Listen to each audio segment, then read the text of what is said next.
Consultoria de alimentos não é só BPF. Existe um mundo de possibilidades que podem te ajudar a atingir o teu 5K na consultoria de alimentos e nós vamos te falar aqui quais são elas. Muita gente acha que consultoria de alimentos é só boas práticas, o tão conhecido BPF. Claro que é um serviço muito bacana, que a gente vai falar sobre isso, mas não é só esse, tem vários outros. Outras possibilidades que recém agora estão surgindo mais fortes no mercado, que agora que a gente está dando uma importância maior, né? O cliente está dando essa importância e que a gente pode aproveitar para faturar aí o nosso 5K ao mês. Isso aí. Vamos começar então sobre boas práticas, né? Já que a gente já falou. O que são boas práticas? Boas práticas são todas aquelas regrinhas, aqueles procedimentos que as empresas, tanto indústrias quanto serviços de alimentação, precisam cumprir, com um objetivo principal, que é garantir a saúde do consumidor, garantir que aquele alimento não vá causar nenhum tipo de contaminação.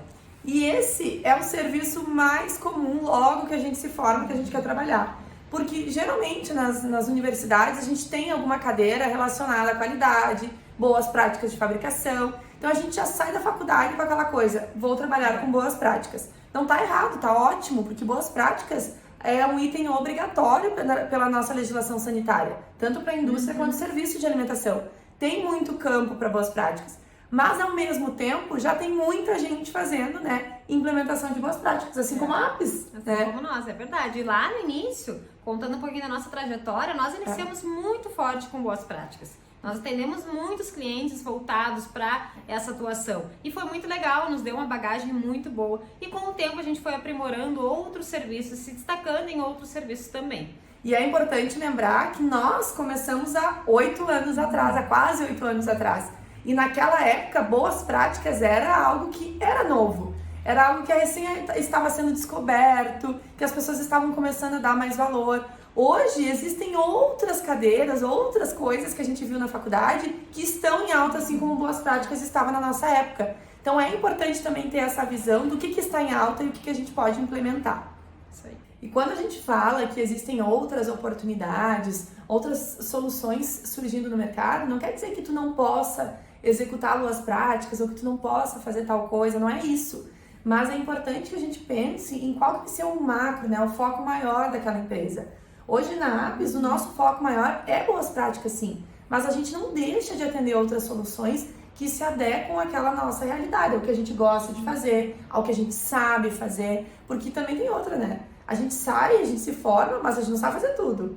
A gente escolhe coisas que a gente gosta e ao mesmo tempo a gente escolhe aquilo que a gente sabe realmente fazer, que a gente é bom naquilo. Isso aí. E boas práticas, esse serviço, ele engloba várias coisas. Primeiro, aquilo que vocês provavelmente já sabem, né? Aquelas documentações obrigatórias que a gente vê na faculdade, o manual de boas práticas, os procedimentos operacionais padronizados, os POPs, instruções de trabalho, planilhas de controle. Isso faz parte de boas práticas, é uma parte bem teórica que vocês já conhecem, estudaram, né? Com muita diferença do que a prática, mas já tem pelo menos aí uma similaridade com isso. É importante lembrar que aqui em Boas Práticas nós estamos falando da vida real. Lá no restaurante, lá na empresa, então não é a cadeira da faculdade que a gente aprendeu. Aqui a gente vai pegar as legislações, a gente vai aplicar essas legislações nos estabelecimentos e nós vamos avaliar de acordo com a realidade de cada estabelecimento. Obviamente, nós vamos tentar aplicar o mais correto possível dentro da realidade do cliente. Então aqui a gente tem que desmistificar um pouquinho boas práticas, senão a gente acha que é pegar realmente a legislação e aplicá-la na prática, o que não é bem assim, né? Não é bem assim. E muito cuidado, gente, porque às vezes a gente vem com uma visão aí da faculdade, de uma decoreba, de que isso é isso e ponto, não tem outra solução. Só que na prática a gente tem que sim achar soluções para fazer aquela atividade, aquela que precisa ser feito de maneira segura, sem causar contaminações. Mas nem sempre é bem certinho como a gente imagina, bem certinho como está na legislação, a gente tem que adaptar. E aí vai muito da criatividade, de uma visão sistêmica, de conseguir ver o todo para sugerir algo que vai sim atender os requisitos, mas ao mesmo tempo vai ser fácil de ser feito. E tem mais, né? É bem importante. Boas práticas, muitas vezes é um trabalho que tu não vê o resultado em si, né? Como é um trabalho muito qualitativo, na maioria das vezes, tu vai ter um esforço maior para mostrar para o teu cliente o resultado. A entrega, bom, o que eu estou te entregando de valor, qual o resultado que eu estou gerando no teu negócio com a implementação de boas práticas. Então é um serviço muito bom, é um serviço que tem várias oportunidades, mas é um serviço que, se a gente for pensar, colocar numa balança, é o que mais está esgotado hoje no mercado, se a gente for falar, de serviços de alimentação. Mas, por outro lado, a pandemia veio para mostrar que consumidores que antes não davam bola alguma para a higiene, não se preocupavam como aquele alimento era produzido, não reparavam nas práticas, de quem estava atendendo, de quem estava servindo os alimentos, agora reparam. Porque a gente vive algo que traz um cuidado maior, que exige um cuidado maior, as pessoas sabem disso agora, que antes era diferente. Então, as empresas se preocupam mais neste momento em mostrar essa qualidade, em mostrar essa higiene, esse processo que está sendo feito. Então, o que a gente precisa é ser criativo, é pensar em soluções que envolvam boas práticas, mas que ao mesmo tempo não seja só isso. Por exemplo, durante a pandemia, nós criamos lá na APS, nós somos a primeira empresa de consultoria do Estado a criar um programa que se chamava Estabelecimento Seguro, que nada mais é do que implementação de boas práticas voltada aos protocolos do Covid. Então, isso que a gente precisa, essa inovação, esse olhar diferente sobre algo que é tão comum já como boas práticas. Então, é muito importante, tem muita empresa fazendo boas práticas, mas fazendo o mesmo. Nós podemos trabalhar com boas práticas e fazer uma entrega diferente, pensar em algo inovador, algo que vá suprir essa necessidade que o cliente tem de mostrar essa confiança para o cliente dele. Bom, outro serviço que está em alta e que é só o que a gente ouve falar nos últimos meses é rotulagem. Rotulagem de alimentos. Primeiro, porque nós temos uma legislação de rotulagem e que ela teve algumas adaptações, teve algumas mudanças que começam a entrar em vigor esse ano de 2022. Ou seja, o mercado está fervoroso, o mercado quer curso, quer treinamento, quer aprender sobre a questão da nova rotulagem, tanto profissionais quanto as empresas. Então é um ótimo segmento para se iniciar na consultoria de alimentos, para se desafiar como consultor de alimentos. E também, lembrando, rotulagem não é só tabela nutricional. Bem importante. Muita gente acha que é só fazer a tabela nutricional e tá tudo certo, o rótulo tá pronto. Não, nós como profissionais de alimentos precisamos entender quais são as outras informações técnicas necessárias que devem constar nos rótulos. E agora, com a mudança da legislação, mais ainda, porque existem informações técnicas que não adianta um designer, por exemplo, que for fazer essa embalagem, for fazer a boniteza da embalagem, ele não vai saber se deve ou não colocar. Então, existe uma oportunidade bem grande aí para se atuar com essa nova rotulagem, assim como a antiga também, que ainda está em vigor, que a gente deve sim adequar os rótulos, os alimentos das empresas para que fique dentro da legislação. Isso aí. E falando em gráficas, em designers e todo esse pessoal, olha que oportunidade bacana. Tem muitos profissionais na área de alimentos que fazem parcerias com essas gráficas, então oferecem o serviço de revisão de rótulo. O cliente vai lá imprimir o rótulo dele naquela gráfica e a gráfica tem um consultor de alimentos que ela paga um valor hora para revisar os rótulos que o cliente dele mandou. Então, é uma infinidade de possibilidades. Gurias, não quero começar com rotulagem, mas gostaria de testar. Essa é uma possibilidade, uma parceria com alguma instituição, alguma empresa. Só que a gente tem que tomar cuidado com essa questão da rotulagem, porque está todo mundo pensando na nova legislação, nas mudanças. Mas tem muita gente, muita pequena empresa que já está há um tempo no mercado que nem tem rótulo, que nem tem tabela nutricional. E esse pessoal ele não está preocupado com a nova legislação. E muitas vezes eles estão preocupados em ter um rótulo, em ter uma tabela nutricional. E também hoje em dia o consumidor que é super atento, que tem a informação na palma da mão, quer saber como assim eu vou comprar um produto que não tem rótulo, que não tem tabela, o que eu estou consumindo aqui? Será que aqui tem açúcar? Será que aqui tem algum ingrediente que eu não posso consumir, que eu sou alérgico? Então é uma grande oportunidade porque o consumo, o consumidor hoje ele está mudando e ele quer essa informação. Então a gente tem aí um serviço que a gente pode atuar com uma grande demanda de mercado. Outro ponto envolvendo rotulagem, tabela nutricional, são os produtos saudáveis que estão em alta. O que está acontecendo? Muitas empresas que se declaram veganas, low carb, sem glúten, não são realmente, mas elas não têm esse conhecimento. E quando a gente vai oferecer um rótulo, uma tabela nutricional, a gente percebe isso. Então é um baita nicho que tá movimentando um monte o mercado de alimentação. E também muitos acabam usando ingredientes que tem ali algum tipo de possível alergênico que não vai vir de encontro ao vegano, por exemplo. Isso aconteceu há pouco com a gente. Um ingrediente de uma cliente tinha lá, pode conter leite. Como que ela vai se declarar vegana assim se ela usa um ingrediente que pode conter leite? Isso é algo que quando a gente for fazer uma tabela nutricional, uma rotulagem, apesar de não ser a nossa função de fazer, nós temos que observar. Faz parte, assim a gente se torna um consultor melhor, um consultor que se destaca, porque a cliente percebeu, opa, como que elas perceberam e eu que sou a dona e nunca tinha percebido isso.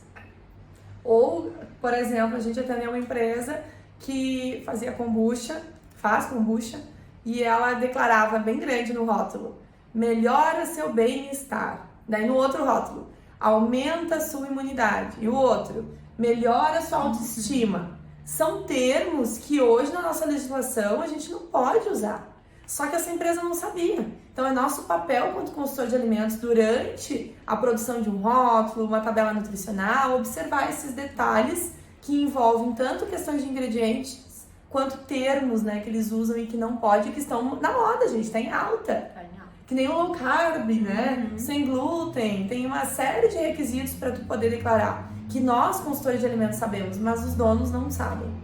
E um consultor de alimentos 5K tem que ter essa visão, né? Tem que ter essa visão macro. A gente sempre fala até para os nossos estagiários, né?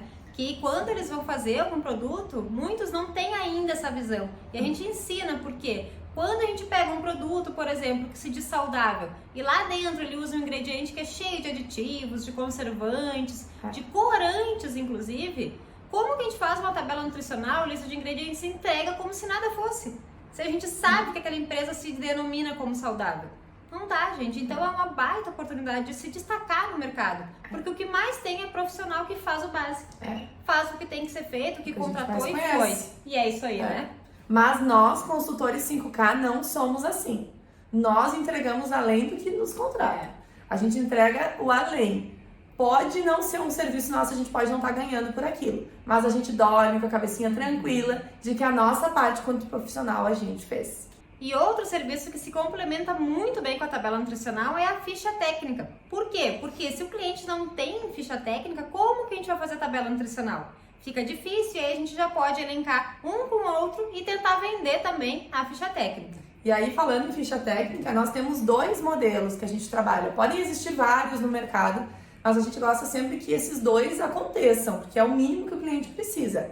Primeiro é a ficha técnica operacional, que é aquela receitinha básica dele, de uma forma muito dinâmica, ilustrativa, um fluxograma de como que acontece, com fotos, com vídeos, bem detalhado como que o processo deve acontecer.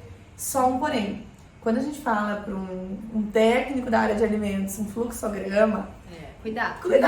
Não é um fluxograma que nem a gente entende. É um fluxograma que é uma tiazinha lá na cozinha que vai ler e vai precisar entender. Porque isso já aconteceu com a gente, né? De receber fluxograma que tu não sabia pra onde que tava indo as setas, o que tinha que fazer naquela receita. É tu pegar a receita dele e transformar em algo mais visual, mais fácil do colaborador entender. Então isso é a ficha técnica operacional. E aí também tem a ficha técnica gerencial. Essa a gente faz no Excel, onde a gente levanta todos os custos de ingredientes que aquele produto, né, tem na composição, e a gente faz a composição sabendo o custo daquele produto. Então, quanto que custa? Se aquela receita rende 5 porções, rende 10 porções, a gente vai dividir o total por essa porção e a gente vai saber o rendimento, o custo do rendimento, e assim a gente dá para o nosso cliente a informação importantíssima de quanto custa, para que ele saiba quanto então que ele vai ganhar quando ele colocar todos os outros custos do negócio e saber qual vai ser a margem de lucro daquele produto. Gente, esse é um serviço sensacional, porque nós estamos diretamente lidando com preço, lucratividade, margem, rentabilidade, é isso que o cliente quer. Então, quem não conhece o serviço de ficha técnica, quem não pensou na ficha técnica, pense, é uma oportunidade que está cada vez mais crescendo, justamente porque as empresas elas precisam controlar tudo. Porque hoje está tudo muito caro, o insumo está caro, o colaborador está caro, a água, a luz está tudo muito caro e isso tudo tem que ser controlado. Então, ficha técnica é um baita serviço, né? A gente vende bastante. E se vocês não aprenderam isso na faculdade, porque pode ter alguns cursos que não estudaram sobre isso, ou talvez nem saibam o que é uma margem de lucro, vocês precisam estudar, gente. Hoje vocês não são mais estudantes, vocês são profissionais. E profissional precisa saber um pouco de tudo para ir lá e executar esse serviço no cliente. Então, se não sabem, estudem um pouquinho, busquem essa informação com quem sabe, porque dinheiro é o que o cliente quer. E tu também, né? E todo mundo, Todo né? mundo, a gente também, a gente não quer chegar no 5K, o cliente também quer chegar no 5K dele, no 10K, no 20K dele. E nós, ali com a ficha técnica, nós temos essa missão de enxergar possibilidades para ele atingir isso aí. E às vezes esse dono nunca foi lá acompanhar o processo. Não tem nem Não ideia, tem ideia, gente, como é que exatamente. acontece. E aí a gente linka com um outro serviço que está em alta também e, no meu ponto de vista, é um dos serviços que mais vai bombar nos próximos anos, que é controle de desperdício. Porque, olha só, nós vamos lá implementar a ficha técnica, a gente viu que o talo da cebola está indo fora, que não deveria, que não está limpando a carne corretamente, que o que mais? Que o doce não... Às vezes eles deixam queimar, então boa parte do doce vai fora, enfim... Lá na ficha técnica a gente identifica isso, coloca no rendimento, show de bola. E aí lá no controle de desperdício a gente pensa, opa, peraí, eu tô perdendo dinheiro aqui nessa matéria-prima, eu tô perdendo dinheiro aqui nesse produto acabado, ou daqui um pouco o meu layout não tá tão ágil, que o meu colaborador tá perdendo muito tempo numa atividade. Então o controle de desperdício é algo que vem muito forte, porque sim, gente, a gente precisa reduzir tempo, reduzir perdas, né? E aumentar o lucro. E lucro principal. E quando a gente fala em desperdício, muita gente não vê. A maioria dos funcionários não consegue enxergar que eles estão ali cortando, por exemplo, tomate. E aí o tomate tem que ser com a fatia bem fininha, porque vai no meio de um hambúrguer. Mas hoje eu não tô muito afim e tô com a cabeça longe, tô cortando tomate de qualquer jeito. E aí quando tu vai ver, o tomate ficou todo feio e tem que ir pro lixo. Só que eles não conseguem relacionar que essa fatia de tomate talvez custe lá 5 centavos. E 5 centavos hoje, mais amanhã e depois de amanhã, é um custo muito grande para o negócio. Então essa é uma baita oportunidade para vocês chegarem lá e mostrarem para o dono do negócio, olha, tu pode ganhar mais dinheiro. E assim, se engana quem acha que desperdício é só para quem trabalha com buffet. É para tudo, qualquer indústria, tu pode estar tendo desperdício no saco do lixo que eles estão colocando na produção, ou daqui um pouco tu pode ter desperdício numa embalagem que ele comprou 2, 3 embalagens sem necessidade, ele podia transformar 3 em uma embalagem. Então é uma análise mais sistêmica do todo para entender aonde que eu estou desperdiçando tempo, produto, enfim. E junto com a avaliação de desperdício e redução desse desperdício, a gente também pode falar num serviço que se complementa, que é a avaliação dos processos como um todo. Identificar se os processos realizados ali naquela área de produção, eles estão adequados ou se não tem alguma oportunidade de melhoria para conseguir otimizar. Daqui a pouco são equipamentos que estão muito distantes que a gente pode otimizar e pensar em algo que vai facilitar a vida de todos e também diminuir desperdícios. E muitas vezes a gente chega naquele local e, por exemplo, eu vou fazer uma torrada. Quando eu precisar usar a frigideira para fazer um ovo ali frito que vai dentro da torrada, a frigideira lá no outro fogão, de outro setor. E aí olha o processo que envolve fazer uma torrada, que é algo que deveria levar 5 minutos. Eu tenho que fazer todo um movimento. Então o processo é algo fundamental. Uma empresa que não tem um processo mapeado, definido, organizado, pode saber que tem desperdício em alguma etapa. E aí linka com o que a gente estava falando, tá tudo muito linkado, muito ramificado. E outra coisa bem interessante da avaliação de processos é entender se não tem algum processo ali que pode ser substituído por algo mais fácil. Por exemplo, a gente já atendeu clientes que eles compravam a batata no saco de batata, faziam a higienização da batata, depois descascava toda a batata, cortava a batata para depois fritar a batata. E isso fazendo todos os dias, vendendo assim, ó, milhares de porções de batata frita. Nesse tipo de negócio, o que a gente enxerga e orienta? Cara, não tem por que tu fazer isso. Existe batata congelada que já vem prontinha, é só tirar lá do freezer e botar na fritadeira com uma qualidade excelente. Que se fosse ruim, a gente até entende, né? Não faz sentido. Então, isso faz parte de uma avaliação de processo. Pode ser não. A batata in natura é mais barata, com certeza. Mas e todo esse processo para ela chegar lá frita para o cliente? Ela se torna mais cara do que comprar ela congelada. E uma avaliação de processo, esse olhar, a gente que tem que ter. Porque para o cliente, a batata crua, normal, ela custa centavos. Mas a que tá lá no saco, ela custa R$13 o quilo. Ah, não vale a pena. Porque ele não relaciona que o funcionário tá perdendo tempo, ele tá gastando produto químico para higienizar, ele tá gastando tempo, água para fazer a higienização. Então, uma série de coisas, né? Sem contar o desperdício da batata, né? Sem que vai contar. saindo lá junto. Porque se eu não tô de bom humor, que casca que o quê? Eu arranco aqueles tonetão de batata quando for tirar a casca. E aí eu tô desperdiçando. Mas o dono do negócio, ele não tem essa visão. Porque ele sempre fez daquele jeito. É a gente que tem que ter essa visão. Que nem um cliente nosso. Eles produziam hambúrgueres vegetarianos.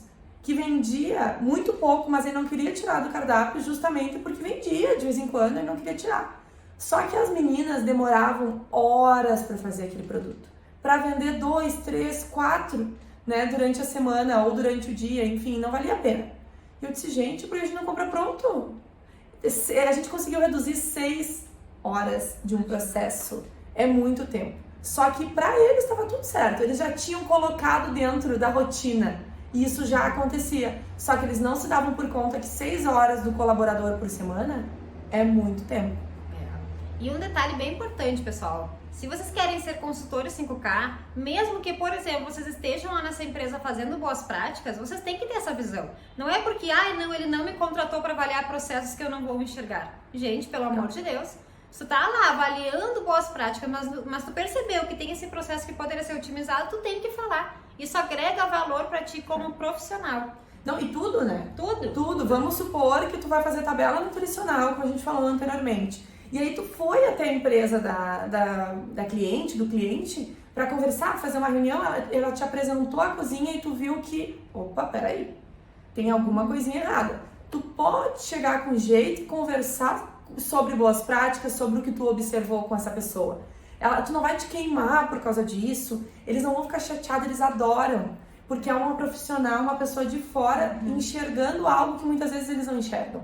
E vão perceber que tu é proativo, porque tu tá ali olhando outras coisas. Porque hoje em dia isso é muito difícil, né? Um profissional, e a gente não fala só em consultoria, mas em tudo que é ramo. Não, eu cheguei para instalar um ar-condicionado, é um ar-condicionado. É isso, ponto. O resto não foi para isso que me pagaram. Então não sejam assim, porque assim vocês não vão ser consultores 5K. E aí, linkando tudo isso, a gente tem um outro serviço que eu particularmente adoro de paixão, né? Que é o layout. O layout produtivo, que nada mais é do que tu auxiliar empresas que estão iniciando, empresas que já estão operando, a fazer uma análise do layout, de como que o fluxo acontece na prática. Então, tu pode construir esse layout do zero, para quem não tem, para quem está iniciando, ou tu pode revisar um layout que já existe, de alguém que já tem, mas que sabe que está errado e te procurou para fazer esse serviço. E também a mesma situação que a gente falou antes, né? Se tu tá fazendo outro serviço e tu visualizou ali que poderia ser bem melhor distribuído aquelas atividades e aqueles equipamentos, isso faz parte de uma revisão de layout de forma, digamos que intrínseca. Tu tá analisando ali, com a prática tu já vai perceber. Então façam isso também, não deixem passar essa baita oportunidade de mostrar valor, o teu valor pro cliente. Isso aí. Quando a gente fala em layout, é importante, né? Existe a planta baixa, existe uma revisão simples que a gente faz no Word mesmo, né? Uma revisão do que já existe. Existem vários formatos. É tu que precisa definir de que forma tu quer trabalhar. Na Apps, o que a gente tem hoje? A gente constrói a planta baixa com todos os pontos elétricos, hidráulicos, tudo completo. A gente entrega uma planta para o cliente, mas também a gente faz a revisão mais simples, que o cliente nos manda, às vezes, até desenhado na mão, né? Ele nos manda o desenho na mão de como que as coisas funcionam. A gente faz um pré-desenho mais simples numa planta e entrega a revisão para ele junto com o relatório, junto com toda uma explicação de como que tem que acontecer. E esse layout, ele é fundamental para que as coisas aconteçam. Quantos clientes a gente atende que o problema é o layout, que depois que fez, é difícil mudar. Bem difícil. Muito. Há pouco tempo eu fui em uma padaria e o próprio dono comentou comigo: mas eu era para ter te chamado antes da obra. Era para ter chamado antes da obra. Porque eu cheguei lá e ele colocou as áreas totalmente, assim, muito distantes, muito mal distribuídas. O estoque ficava muito longe, sendo que os padeiros tinham que ir lá buscar a farinha toda hora, porque não tinha espaço na área de produção. A câmara fria ele não tinha pensado onde colocar. E aí agora tinha que botar um cantinho lá que sobrou. Gente, horrível, porque ele não planejou o layout. Ele não pensou nisso antes. E aí a gente, como profissional, tem que antecipar isso para as pessoas. Muita gente até comenta, né? Eu quero abrir um negócio. Antecipem. Vocês precisam de um layout, uma avaliação, porque isso vai fazer diferença no futuro.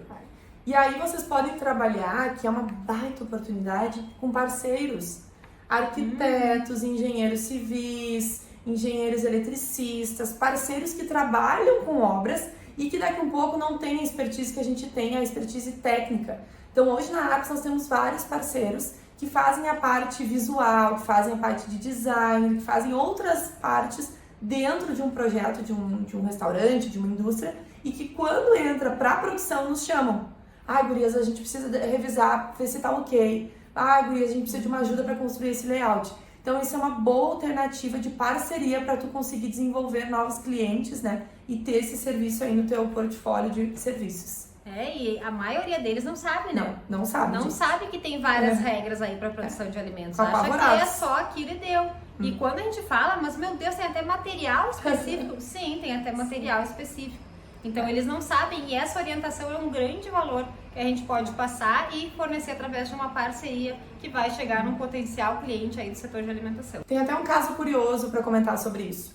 Lá no início da consultoria, quando eu comecei a trabalhar, um tempão, eu me lembro que um dos primeiros clientes, quando a gente foi fazer a primeira reunião, ele disse assim: a cozinha tu não te preocupa, eu contratei uma arquiteta maravilhosa para fazer, então isso tu não vai ter o que se preocupar, não vai ter o que fazer. Gente, quando eu entrei no restaurante, era todo de madeira, todo bancada, pia, tudo de madeira. E o exaustor em cima do fogão, o fogão de casa, e o exaustor é aqueles exaustorzinhos de casa que a gente usa em apartamento. Para um restaurante que vai ter 2 fritadeiras, um forno gigantesco, um fogão 6 bocas, sabe? Então, eles não têm essa noção. Quando eu fui falar com a arquiteta, ela me disse assim: mas tinha ficado tão bonito, vou ter que mudar tudo. Então, gente, essa visão eles não têm, por incrível que pareça. Alguns se especializam nisso, mas a maioria não. E aí entra uma oportunidade muito grande para vocês trabalharem. E o layout vem junto essa oportunidade de orientação dos melhores equipamentos a serem usados, dos melhores materiais para usar na cozinha, de qual material vou fazer a mesa, de qual material eu faço a prateleira. Isso aí eles não sabem também. E aproveitando, também tem uma oportunidade de fazer parcerias aí com possíveis fornecedores, porque é mais um valor que a gente vai entregar. Além de auxiliar com o layout, a gente auxilia com o que precisa ser colocado e mais a parceria aí de um possível fornecedor que facilita a vida deles. A gente falou do layout, que é bem comum para quem está abrindo um novo negócio, e junto com isso tem uma outra oportunidade de mais uma solução de consultoria, que é auxílio para essas pessoas que vão abrir um novo negócio no setor de alimentação, porque a grande maioria não tem nem ideia, né, de como que se faz, como que se trabalha com alimentos. Gente, eles não sabem o básico, eles não sabem que a gente precisa ter uma pia para higienizar as mãos, eles não sabem que precisa ter um espacinho para o recebimento, que não pode ficar tudo dentro da produção. Então, tu utilizar o teu conhecimento para auxiliar essas pessoas que estão abrindo os seus negócios é muito bom. E depois da pandemia, o que a gente mais teve foi a abertura de novos negócios, né? É um nicho gigantesco aí para se trabalhar. E é dos simples detalhes, pessoal. Teve uma vez que eram 2 amigas que elas resolveram abrir uma padaria, tá? E elas me chamaram porque uma trabalhava em uma loja de roupas e a outra era enfermeira e queriam abrir uma padaria. Imagina. Nada a ver, né? E aí, o que eu lembro, assim, é que em um momento elas foram comprar os uniformes e me perguntaram: a gente escolheu o uniforme todo preto, porque igual aquele lá do programa da TV que faz comida, que os chefes ficam lá mostrando como faz, e é super bonito. Então a gente escolheu o preto. Eu disse: não, gurias, pelo amor de Deus, preto não. O único que não pode. O único que não pode é preto. Ou seja, simples detalhes que elas não conheciam, não sabiam e nem entendiam o porquê que não podia ser preto, né? Porque viam na TV e também em outros locais que eram preto. Só tem um porém, para trabalhar com novos negócios, o que a gente tem que ter? Muita empatia, muita paciência e saber ouvir, né? Tem muitas características do consultor, mas com esse pessoal, a gente tem que ter mais aflorado ainda.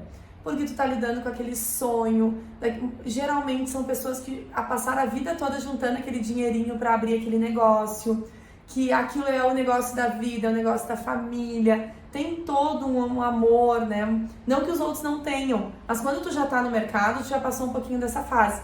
Na abertura do novo negócio, eles estão no paraíso, é tudo que sonharam na vida. E a gente faz parte desse sonho ainda mais. Então tem que ter muita resiliência, empatia, ter essa paciência, porque é no detalhe que eles não sabem. E lembrar, né, gente, que a gente sabe que tem que ser tudo perfeito e maravilhoso, mas que no momento de abrir um negócio são muitos gastos. E aí tem que priorizar junto com o empreendedor, priorizar quais são realmente aqueles equipamentos, aqueles utensílios, aquilo que tem que ter obrigatoriamente, que não vai gerar um super problema, né? Então entendam e priorizem, porque nem tudo vai ser possível ser feito logo de imediato. E aí, às vezes, a gente acaba, ao invés de ajudar, frustrando essa empresa, essa pessoa aí que está montando esse negócio. E junto com essa abertura de negócio, a gente já falou de layout, já falamos de processo, boas práticas, a gente também tem algo muito importante, que é o cardápio. Porque quando eles chegam com aquele sonho de montar um negócio, o sonho é gigantesco. Eles querem ter 20 sabores de pizzas, 30 sabores de salgado, coisas que dentro do processo tu sabe que não vai ser viável de acontecer, ou daqui a um pouco tu sabe que o cliente não vai querer consumir aquele produto. E aí a gente entra numa outra solução, que a gente trabalha com a abertura de novos negócios, mas que também a gente pode trabalhar com empresas que já estão no mercado, que é a parte de construção de um cardápio, de sugerir, né, um cardápio que realmente vai ser atrativo e que vai ser viável dentro daquele negócio, daquele processo. Muitos negócios acham que, eu gosto de bolo de cenoura, então eu vou colocar isso no cardápio. Mas eu também quero um bolo de chocolate, eu também quero um bolo de maçã e outro de banana. Sim, a gente pode querer, mas qual a viabilidade na prática? Vai dar para ter lucro com todos esses sabores? Como que vai acontecer isso no processo dentro da área de produção? Muitas vezes eles não pensam. E eles querem sim ter um cardápio robusto, com muitos itens, com várias fotos, com tudo muito bonito. Mas aí não entendem que o lucro que eles deveriam ter tá indo aí, porque tu tem muitos processos, muitos ingredientes e não consegue lucrar realmente com o produto. Esses dias eu até tive uma reunião com um cliente que todo o cardápio dele é frito. E o que não é frito é sobremesa, ou seja, eu brinquei com ele, eu disse, bom, quem é saudável não pode vir aqui, porque ou tu escolhe uma fritura ou tu come um doce, não tem uma opção mais leve, né, mais saudável. E dele disse assim, mas eu não gosto de coisa saudável. Eu até brinquei com ele, eu disse, os clientes que estão vindo aqui são teus irmãos gêmeos, porque só pode ser. Porque a gente não tá fazendo pra gente tá fazendo pro cliente. Então, uma dificuldade que esses empresários eles têm lá no início é entender isso. Como que eles não gostam do bolo de cenoura maravilhoso, que é o meu favorito? Eles pensam assim, eles vão gostar, eu gosto, eles vão gostar, mas não é essa a realidade. Então, a nossa função quanto consultor de alimentos é justamente essa, orientar através de estudos, de pesquisas, o que vai vender, o que não vai vender, o que vai atrapalhar no processo, para aí sim pensar em um cardápio. Outro serviço bem complementar é a avaliação de um cardápio já existente. Muitos conhecem como engenharia de cardápio, também pode ser chamado de avaliação do desempenho de um cardápio já existente, porque aí a gente vai entender quais itens devem realmente permanecer nesse cardápio, porque sim, dão um lucro e tem muita saída, e quais não, quais devem sair desse cardápio, porque não trazem um resultado efetivo para o negócio.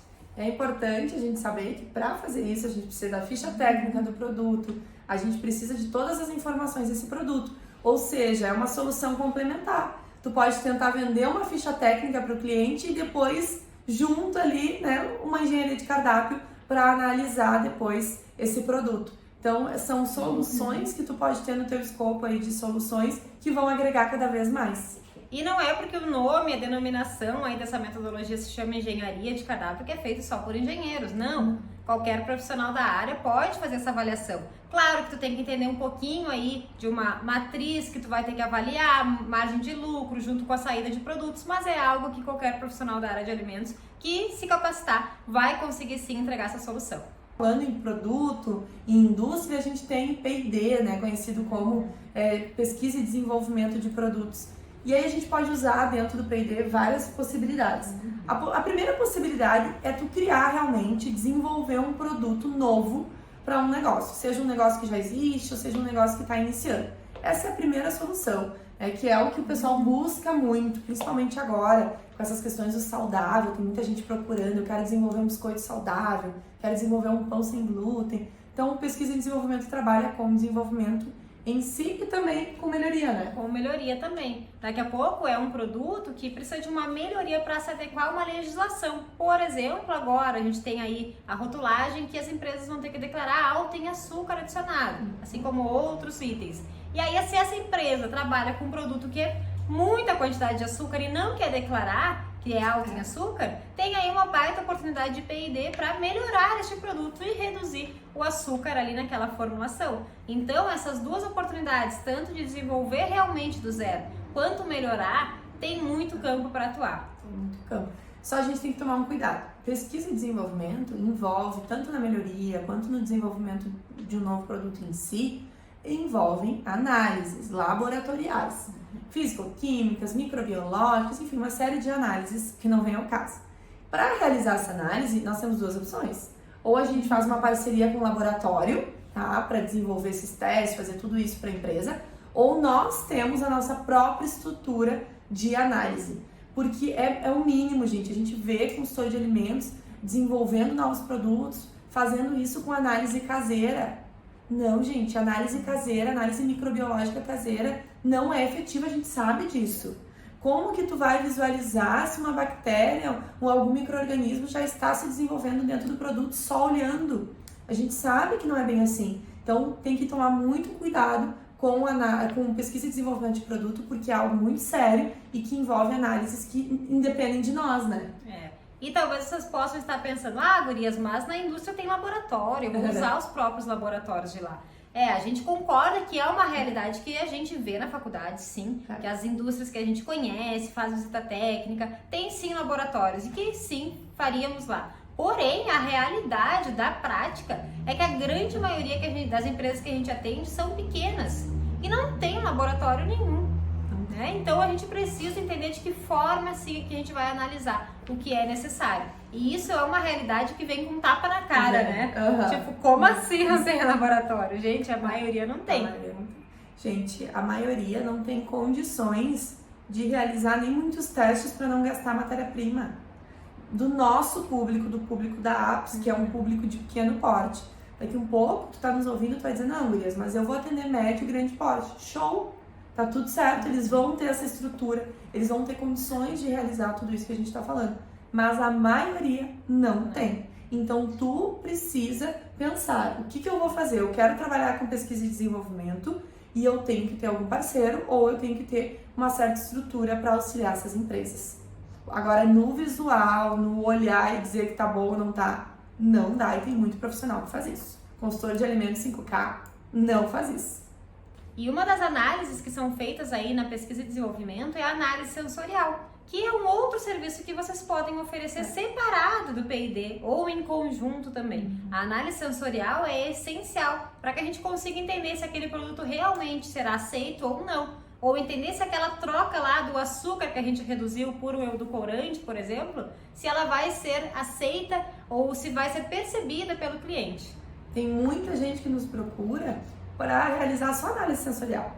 Olha, desenvolvi um produto com determinadas pessoas em determinado local e eu preciso agora fazer uma análise sensorial de fora, eu quero algo externo para não ter interferência. Vocês realizam a análise sensorial, o público é esse. E sim, é um serviço externo que tu pode oferecer. Então é bem bacana, né? Tu pode oferecer até em parceria com instituições, com outros locais. E é um serviço que é procurado também e que poucas pessoas pensam, né? E novamente, bem importante, aquela análise sensorial que a gente faz na faculdade, que a cabine é bonitinha, que tem um número certo de provadores, que tem tudo bem certinho, a luz é ideal, aquilo ali na prática é bem difícil de se conseguir. Então, tenha uma noção de que a gente tem que adaptar da melhor maneira possível para ter o resultado que a gente precisa. Quando a empresa ela já tem boas práticas, ela já tem um layout adequado, ficha técnica, tá tudo muito redondinho, a gente também tem um serviço que é muito interessante e que agora tem crescido bastante, que é o serviço de APPCC, que é o ISO 22000, que são as auditorias internas, que nada mais são do que serviços que diferenciam a empresa. A empresa ela vai para um outro patamar. Então ela precisa do básico, dessa base que a gente conversou, que é toda a construção do negócio, os mínimos, né, o requisito mínimo, para depois ela passar para um outro patamar através de uma ISO, de um auditor, de um APPCC, algo mais complexo e que vai dar cada vez mais a segurança de quem está comprando dessa empresa.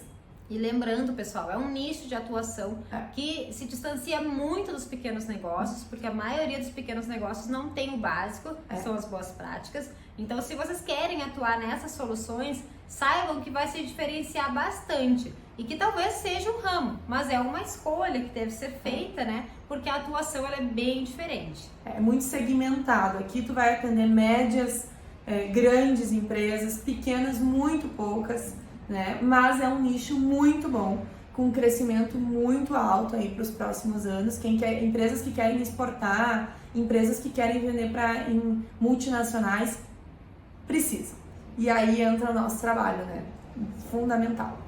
E junto, já que a gente está falando aí desses documentos de qualidade, sempre tem os treinamentos necessários, né? E é outro serviço que pode ser oferecido. Os treinamentos para as empresas. Pode ser um treinamento de boas práticas, por exemplo. Um treinamento específico dentro de boas práticas. Eu vou só ensinar as pessoas a como fazer o controle no recebimento, por exemplo, dos alimentos. E o treinamento não precisa ser algo assim, eu vou fazer um treinamento completo de boas práticas, um treinamento de APPCC. Tu pode pegar só segmentos do treinamento e realizar vários treinamentos. Tu pode só trabalhar com treinamento se tu quiser. Guris, eu ainda não estou pronto para consultoria, ou não queria atuar no campo mesmo da consultoria. Posso ir para treinamentos? Pode.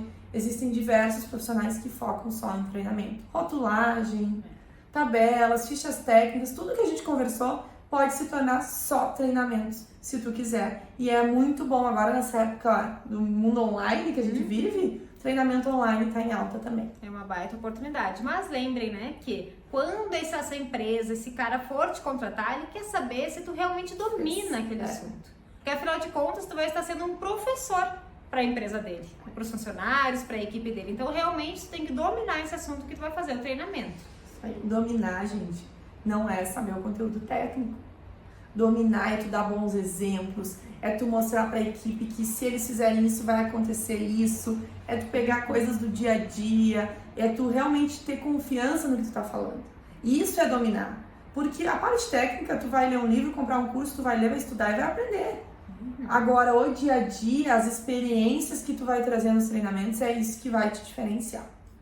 Treinamentos são necessários para que as empresas tenham registros. Por exemplo, para obter um registro no mapa, é necessário que a equipe tenha um certificado de capacitação em boas práticas ou em boas práticas específicas para aquele ramo de negócio que a empresa trabalha.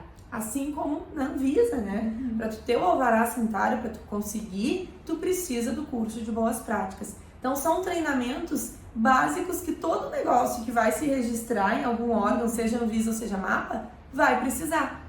E aí a gente já linka com outro serviço, né? Que é auxílio dessas empresas para obter o registro. O registro, seja ele sanitário com a vigilância local, seja na Anvisa, se for necessário, ou então com o MAPA, a qualquer nível que essa empresa queira esse registro, municipal, estadual, ou a nível do Brasil inteiro, ou então até para exportação.